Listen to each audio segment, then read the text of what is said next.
దేశం వెళ్ళినా మీకు అక్కడ కనిపించేది ఒక మతం.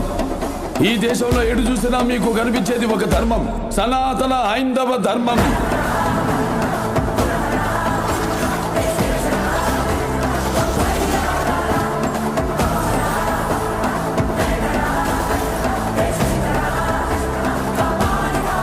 దేశం జోలికి వస్తే మీరు దండిస్తారు, దైవం జోలికి వస్తే మేము ఖండిస్తాం. మీ భాషలో చెప్పాలంటే సర్జికల్ స్ట్రైక్.